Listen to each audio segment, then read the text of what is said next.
지금은 우리가 대한민국을 서울공화국이라는 말로 이미 쓰고 있습니다. 지방은 사람이 없어서 학교가 문을 닫고, 그에 비하면 서울은 집이 없어서 청년들이 결혼을 포기하거나 또 1시간, 심지어는 2시간 이상 대중교통으로 출퇴근해야 되는 그런 상황이 수도권의 상황이라고 할 수 있습니다. 이런 극단적인 불균형이 나타나고 있는 현실을 우리가 생각해 보면서 이것이 단순히 사회 문제라고 볼 것이 아니라 우리 모두의 생존이 걸린 문제이고, 이 문제를 해결하기 위해서는 로컬이라는 키워드가 꼭 필요하다.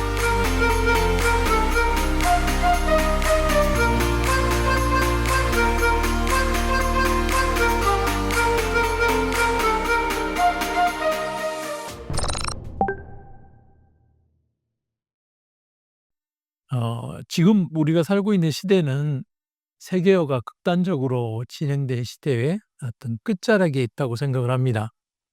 코로나 시대에 코로나가 확산되는 것을 막기 위해서 어차피 이동을 제한하기 시작하면서부터 우리는 우리의 삶이 이렇게 연결되어서만 살 수 없다라고 하는 것을 경험했고요.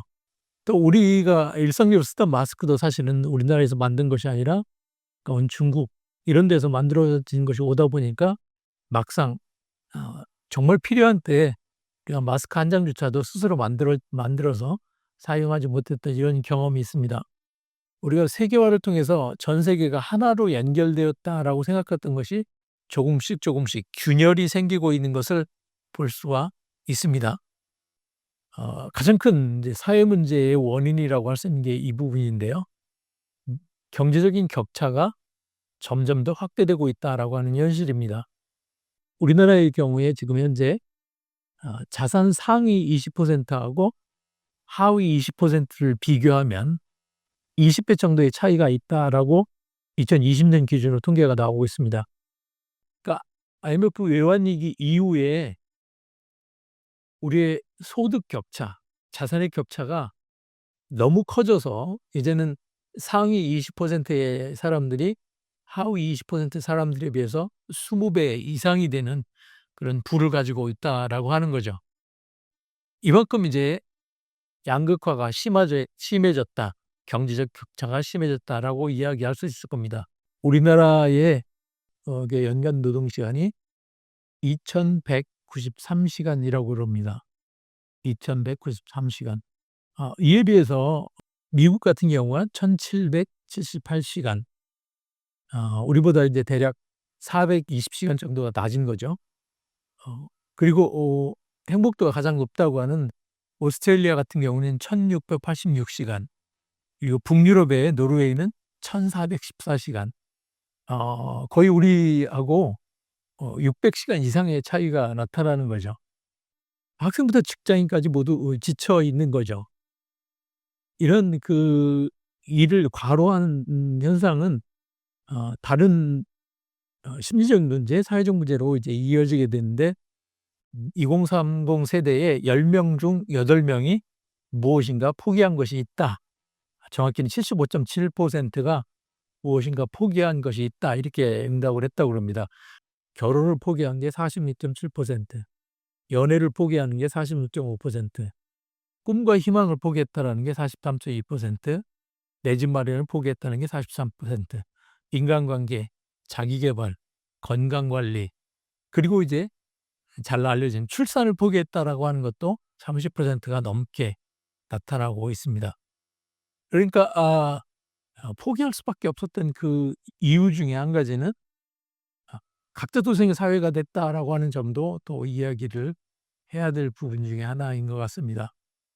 사회가 이렇게 어려워지면 누군가 도움을 줄 수 있는 그런 사람들이 주변에 있다라고 하면 그나마 버틸 수 있을 텐데, 내가 이렇게 어려운 상황이 있을 때 나를 도와줄 사람이 없다, 또 도와줄 사람을 주변에서 찾기 힘들다라고 하는 것이 또 우리 사회의 현실이기도 한 것 같습니다. 어려울 때에 도움을 청할 사람, 내가 도움을 요청할 사람이 있는가라고 하는 질문에 대해서 그렇다, 있다라고 이렇게 대답한 사람들 비율이 우리나라의 경우에는 지금 70% 정도, 수준이라고 이야기합니다. OECD 경우에 평균이 88%라고 합니다. 결국 홀로 된 원자화된 개인이라고 그러죠. 스스로 살아남아야 된다라고 하는 이 부담은 결국 본인이 모든 것을 짊어져야 된다라고 하는 것이 되겠고, 결국 이게 삶에 대한 희망, 뭔가 해 보고 싶다 또는 해야 되겠다라고 하는 희망을 사라지게 하면서 은둔하게 되는 또는 외톨이로 고립되게 되는 그러한 결과를 낳는 것이 현재 우리 한국 사회의 현실이라고 볼 수 있을 것 같습니다.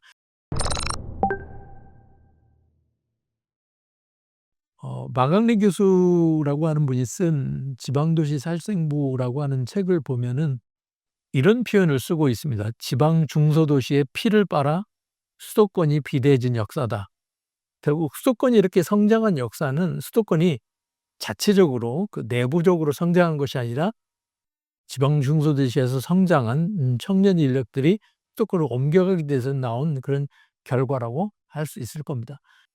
전체 면적으로는 국토 면적의 11.8% 밖에 안 되는 좁은 땅에 전체 인구의 50.6%가 수도권에 인구 집중된 현실입니다.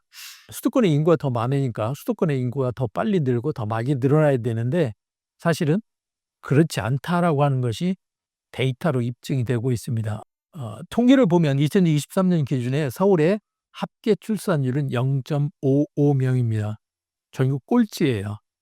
결국 서울은 인구를 늘리지 못하는, 인구를 빨아들이기는 하지만은 재생산을 하지 못하는 그러한 인구의 블랙홀이 돼 버린 이 우리 한국 사회 전체를 비효율로 만들어 가고 있는 지방과 수도권이 함께 망해가는 공멸을 불러일으키는 현실이다. 이렇게 요약을 할 수 있을 것 같습니다. 이런 여러 가지 이 위기 상황, 현재의 위기 상황들이 가르치고 있는 것은 그동안 우리가 생각했던 도시 중심 또는 성장 중심 또는 경제 중심의 삶의 한계를 보여주고 있는 거다. 이렇게 얘기할 수밖에 없지 않나 이렇게 생각을 합니다. 균형 발전이라고 하는 걸 통해서 정부 정책이 수도권 사람들을 억지로 지방으로 내려보내기 위해서 공공기관을 막 지방으로 이전하고 또 지방으로 가는 거에 대한 인센티브를 주려고 했던 거, 이런 것만으로는 한계가 있고 오히려 가고 싶어서 가는 또 원해서 가는 지역을 만들고 그런 지역이 되어야 된다라고 하는 이런 관점에서 접근하는 것이 필요하다. 이렇게 이야기할 수 있을 것 같습니다.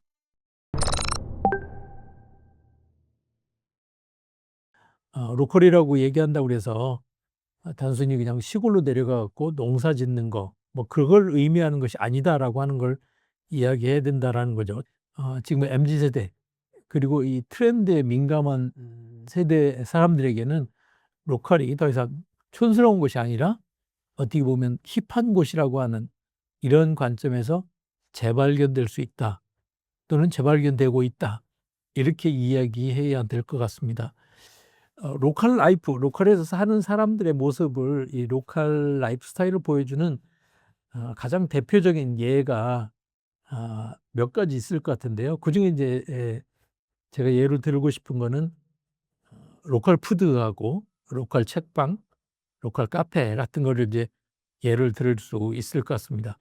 언제 어디서 어떻게 요리되는지 이런 것들을 알 수 있는 얼굴 있는 식탁, 특정한 지역에서 생산되는 거 또는 특정한 시기에 생산되는 거, 그거를 요리도 하고 그리고 아는 사람들과 함께 먹는 이런 이제 로컬 푸드와 관련된 라이프 스타일을 이야기하는 게 될 것 같습니다.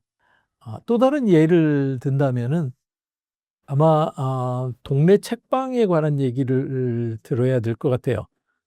동네 서점이라고 하는 공간은 새롭게 공동체가 만들어지는 공간이라고 할 수 있겠죠. 서점 주인과 서점 손님 간에 관계가 생기고 그 관계가 모임으로 또는 취향 공동체나 활동으로 이렇게 연결될 수 있는 그런 모습을 이야기한다고 할 수 있습니다.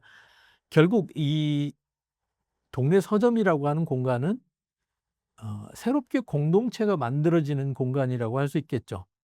새롭게 만남이 이루어지고 관계가 이루어지고 그 안에서 작은 모임들이 나타나는 그런 공간이라고 할 수 있겠습니다. 각자 혼자 있는 것이 아니라 서로 연결되는 공간. 바로 그것이 이제 로컬에서의 동네 책방, 동네 서점이라고 할 수 있을 것 같습니다. 바로 어떻게 이런 로컬을 재발견하고 재구성할 수 있을 것인가. 로컬을 발견하는 첫 번째 이 단계는 생활자의 관점, 생활자의 시선으로 바라보는 겁니다. '내가 여기서 산다면 어떨까?'라고 상상을 해 보는 게 되겠죠. 어 하루 이틀 사는 게 아니라 길게 산다면, 내가 여기서 어 '나머지 삶을 다 산다면 어떻게 해야 될까?' 이런 관점에서 생각해 보면 지역을 다르게 보게 됩니다.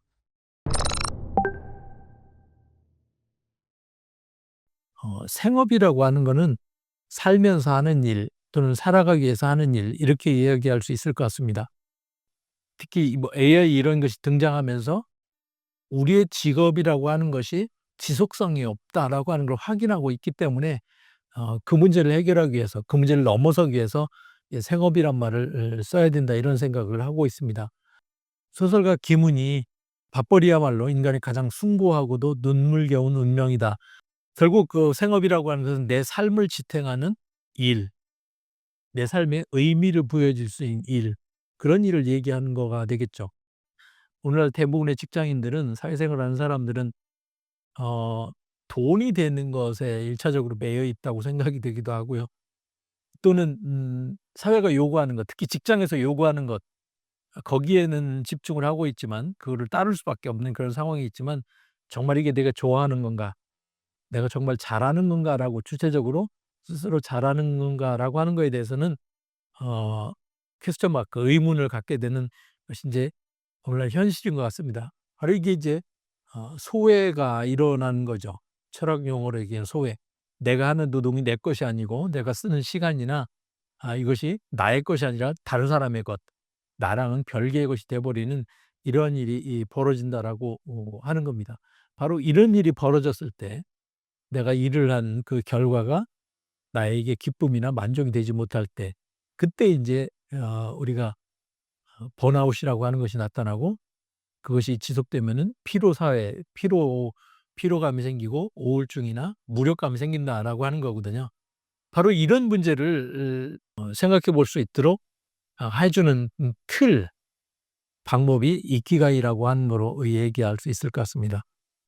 이키가이라고 하는 거는 어떤 활동을 하는데, 어떤 일을 하는데 바로 그 일이 좋아하기도 하고 잘하기도 하고 세상에 필요한 거기도 하고 돈이 되기도 하는 그것을, 바로 그것을 인제 이키가이라고 이렇게 이야기를 한다고 합니다. 실제 인제 서양에서는 이 이키가이란 말을 아침에 눈을 뜨게 만드는 이유, 뭐 이런 식으로 해석을, 그런 관점에서 해석하고 있다고 합니다. 이것을 확인하려고 하려면 보다 더 넓은 어떤 일정한 범위의 사회적 관계 속에서, 공간 속에서 이루어질 수밖에 없다라고 하는 겁니다. 그러면 이 이키가이라고 하는 것을 발견할 수 있는 장, 나아가서 이키가이를 구현할 수 있는 장이 곧 로컬이다라고 하는 거로, 개인적으로는 이키가이를 얘기하고 그것이 이루어지는 장으로 로컬을 얘기해서 이 두 가지를 연결하는 거, 이거 두 가지를 어 결합시켜서 내가 삶을 이루는 라이프 스타일을 만들어내는, 그 삶을 구현하는, 실현하는 그 장을 구상해 내는 거, 그런 라이프 스타일을 보여주는 거. 그게 이제 우리가 이야기하는 로컬에서의 삶, 로컬의 재구성 내용이라고 할 수 있을 것 같습니다. 그러니까 브라운 컬러라고 하는 거는 전문적인 기술에 지적인 기획력과 창의성을 결합해 가지고 독보적인 가치를 만들어내는 숙련된 노동자, 이렇게 정의를 합니다. 바리스타가 됐든 목수 또는 공예, 뭐 맥주나 술을 만들어내는 그런 분들, 로컬 크리에이터라고 얘기하는 이런 사람들의 경우가 다 이런 그 육체를 통해서 직접 물건을 다루는 이 불칼라적인 특성이 있고, 동시에 자신만의 고유한 브랜드, 그런 거라든가 기획이라든가 나름대로의 철학이나 스타일을 담는 게 필요해서 이게 손과 머리를 함께 쓴다는 이런 특징을 갖고 있는 거고요. 또 한 가지 특징은 바로 대체 불가능성이라고 할까요? 오리지널리티가 있다라고 하는 부분입니다. 로컬에 관해서 얘기할 때도 로컬은 오리지널리티가 있다. 독특성이 있다. 차별성이 있다. 결국 이 숙련된 장인의 기술, 장인 정신, 거기에 자기 나름대로의 어떤 인간적인 스토리텔링을 결합할 수 있는 이 브라운 칼라의 영역이 대체 불가능하기 때문에 AI가 넘볼 수 없는, AI가 확대되는 과정에서도 끝까지 살아남을 수 있는 영역이다. 이렇게 얘기할 수 있을 것 같습니다. 생업의 개념, 직업이 아니라 생업. 그리고 이키가이라고 하는 거, 단순히 돈을 버는 것, 또는 사회적인 명성을 위해서 우리가 일을 하는 것이 아니라 내가 잘하고 좋아하고 사회적으로 의미 있고 그리고 돈도 되는 것들, 이것이 함께 어우러져서 통합할 수 있는 그런 일을 찾는 것, 그리고 실제 그러한 일을 하는 브라운 칼라의 삶, 이런 것들이 일어나는 장소가 바로 로컬일 수밖에 없다라고 하는 거죠. 공간적으로는. 봉준호 감독이 했던 얘기, 가장 개인적인 것이 가장 창의적이다라고 하는 그 표현에서 가장 로컬다운 것을 가졌을 때 오히려 가장 글로벌한 영향력을 가질 수 있다라고 하는 것으로 이야기할 수 있을 것 같습니다. 여러분들도 이런 과정에 도전을 하셔가지고 삶의 풍경을 바꾸고 또 삶의 만족과 행복을 다시 한번 만들어내는, 다시 한번 실현해보는 그런 시간들이 이어졌으면 좋겠습니다.